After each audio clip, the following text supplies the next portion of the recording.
ఎన్నో రోజుల కల మొత్తానికి నెరవేరింది. జపాలి వెళ్ళాలి అనేది ఒక 3-4 ఇయర్స్ నుంచి అనుకుంటున్నాను, కానీ అవ్వలేదు. ఈసారి పట్టుబట్టి మరీ వెళ్ళామన్నమాట జపాలికి. తిరుమల శ్రీవారి దర్శనం అనంతరం నెక్స్ట్ డేకి మేము జపాలి వచ్చాము.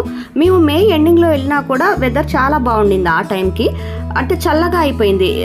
ఇట్లా ఇంత దూరం మెట్లతో నడవాలి, పిల్లలతో ఇబ్బంది పడతామా అని చెప్పేసి అనుకున్నాం, కానీ పిల్లలు కూడా చాలా చక్కగా నడుచుకుంటూ వెళ్ళిపోయారు. ఎక్కడ ఎత్తుకోమని కూడా అడగలేదు. మేము కూడా మంచిగా ఎంజాయ్ చేస్తానే వెళ్ళాం. ఇది వచ్చేసి చాలా డీప్ ఫారెస్ట్లో ఉంది. మనం నడుస్తున్న కొద్దీ నడవాలనిపిస్తానే ఉంది, అంత బాగుందనమాట ఈ లొకేషన్. ఇవంతా కూడా చూడండి, చుట్టూ పచ్చదనము, మెట్లు కూడా ఎక్కువ హైట్ లేకపోవడం వల్ల నడుస్తున్నా కూడా ఆయాసం కానీ ఏమీ కానీ లేవు. నేను షార్ట్స్లో చెప్పాను ఎంత పెద్ద ఉడతో అని చెప్పేసి ఒక షార్ట్ చేశాను. దీన్ని బెట్టు ఉడత అని చెప్పేసి అంటారని విజయ్ అనే ఒక బ్రదర్ కామెంట్ చేశారు. వాళ్ళ ఏరియాలో అడవుల్లో ఇవి ఎక్కువగా కనిపిస్తాయంట. చూడటానికి కూడా చూడండి, చెంగు చెంగుమంటూ ఈ చెట్టు నుంచి ఆ చెట్టు మీదకి, ఆ చెట్టు నుంచి ఈ చెట్టు మీదకి తిరుగుతాయి. ఎంత బాగుందో. ఇలా మెట్ల దారి వెళ్ళేటప్పుడు ఇలాంటి స్నాక్స్ కొనిస్తే పిల్లలు ఎత్తుకోమని అడగకుండా శుభ్రంగా ఇవి తినుకుంటూ వస్తారు. మా పిల్లల మధ్య కూడా అలాగే వచ్చారు. మా ఆయన మాత్రం ఈ బిట్టు ఉడతల్ని, ఈ కోతులు చూసుకుంటా చిన్నగా వెళ్దాం ఉండు, చూసుకుంటూ వెళ్దాం, చూడు ఉండు అనుకుంటూ ఇలాగే తీసుకుంటూ వెళ్ళారు. చూడండి ఎంత ముద్దుగా ఉందో బిట్టు ఉడత. జనాలందరూ వచ్చేసరికి పాపం భయపడిపోతా పారిపోతుంది. ఎవరైనా ఫుడ్ ఇస్తుంటే తీసుకోవాలని వస్తుంది, కానీ భయం వేసి పాపం వెళ్ళిపోతుంది అనమాట. దానికి తోడు కోతులు కూడా ఇక్కడ భలే ఎక్కువగా ఉన్నాయి. చాలా మంది కూడా ఫ్రూట్స్ తెచ్చి పెడుతున్నారు. మామూలుగా ఈ జంతువులకు పెట్టడానికి అన్నట్టుగానే చాలా ఫ్రూట్స్ తీసుకొని వచ్చి ఇక్కడ పెట్టేసి వెళ్తున్నారు. మెట్ల వెంబటి ఇలా నడుచుకుంటూ వెళ్తున్నప్పుడు మెట్లకి అటు సైడ్ ఇటు సైడ్ రాళ్ల మీద రాళ్ళు పేర్చున్నాయన్నమాట. మనం అలిపిరి శ్రీవారి మెట్ నుంచి నడుచుకుంటూ వెళ్తున్నప్పుడు కూడా మనకి మెట్లకి ఇట్లాగా రాళ్ల మీద రాళ్ళు పెడతారు కదా, అంటే భక్తులు ఇల్లు కట్టుకోవాలని లేదా వేరే వాళ్ళ ఏ కోరికున్నా కూడా ఇలా రాళ్ళ మీద రాళ్ళు పెట్టేసి కోరుకుంటూ ఇలా పెట్టేస్తారు కదా.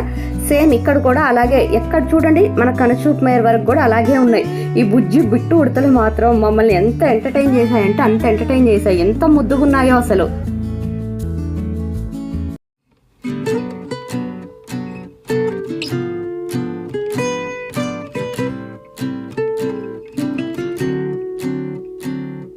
కోటి కోసం కోటి తిప్పలు. చూసారు కదా, ఆయన కనీసం కదలకుండా ఎన్ని అవర్స్ అలా నుంచొని ఉన్నారో. ఇక్కడ ఒక జోక్ అనమాట. మా ఆయన ఇలా చూస్తున్నప్పుడు వీటికి నేను కొబ్బరి చిప్పిస్తా అని చెప్పేసి నడుచుకుంటూ వచ్చారు. ఆ బుజ్జి కోతికిస్తే అది అస్సలు తీసుకోవట్లే, మొహం తిప్పుకుంటుంది, అటు ఇటు తిప్పుకుంటుంది. ఏమో లేదు, దానికి కొబ్బరి చిప్పు ఇష్టం లేదేమో, ఇంకేదైనా ఇస్తారేమో. ఎందుకంటే దాదాపుగా అందరూ కొబ్బరి చిప్పలు ఇస్తున్నారు, అందుకే తీసుకోవట్లే. తర్వాత ఈ బిట్టు ఉడతకి ఇవ్వబోతే అది తీసుకోలే. ఒక పెద్ద కోతికి ఇచ్చారు, అది కాసేపు వద్దనింది. మళ్ళీ వచ్చి ఇంకొక కోతికి ఇస్తే పాపం అది తీసుకుంది. ఇంకొక కోతి వచ్చి నువ్వెందుకు తీసుకున్నావు అన్నట్టుగా దాంతో ఎంత ఫైట్ చేసిందో పాపం. మా ఆయన మాత్రం ఈ బిట్టు ఉడతల్ని వదలట్లేదు. ఎక్కడున్నా కూడా వెళ్ళి రా తీసుకో, తిను అన్నారు, కానీ పాపం ఆయన ప్రయత్నాలు ఒక్కటి కూడా ఫలించలేదు. ఎన్ని చోట్లకి వెళ్ళి ఇచ్చినా కూడా పాపం జనాలు చూసి భయపడిపోతా తీసుకోవడానికి రావట్లేదు. ఇక్కడున్న బిట్టు ఉడత మాత్రం ఎవరో జాంకాయ ఇచ్చారు, అది తింటుంది. అందుకని అసలు కిందకి దిగట్లేదు. అది జాంకాయ తినడానికి ఎంత కాన్సన్ట్రేషన్ చేసి తింటుందో ఇక్కడ. మొత్తానికి స్వామివారి దర్శనం కోసం క్యూ లైన్లోకి వచ్చాము. క్యూ లైన్లో కూడా ఫాస్ట్గానే మూవ్ అవుతున్నాయి. వెళ్ళాము లోపలికి, స్వామివారిని మంచి కళ్ళారా దర్శించుకున్నాము. ఎంత బాగున్నారంటే అంత బాగున్నారు.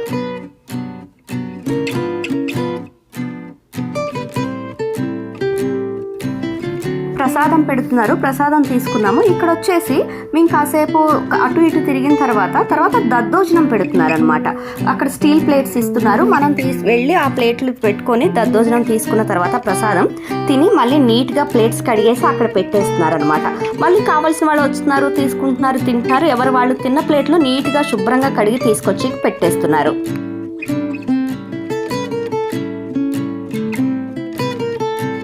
తిరుమల ట్రిప్పులో తప్పనిసరిగా చూడాల్సిన ప్లేసుల్లో జపాలి కూడా ఉంది. ఈసారి మీరు ఎప్పుడైనా వెళ్ళినప్పుడు తప్పకుండా జపాలికి కూడా వెళ్ళండి, వీలు చూసుకొని. అంత బాగుందనమాట. అంటే మనం వెళ్ళే టైమింగ్ కూడా చూసుకోండి. మరి ఎండల్లో వెళ్తే కూడా అంత ఇబ్బంది ఏముండదు, ఎందుకంటే అటవీ ప్రాంతమే కాబట్టి కూల్గానే ఉండింది. చూడండి, నా ఛానల్ని సబ్స్క్రైబ్ చేయండి ప్లీజ్, ఎంకరేజ్ కూడా చేయండి. వీడు మా బుడ్డోడు హితార్థ్ రిషిత్. మీకు త్వరలో వీడియోస్ కూడా మీకు పెడతాను. నా రీల్స్ వీడియోస్ మీకు నచ్చితే లైక్ చేసి సబ్స్క్రైబ్ చేయండి.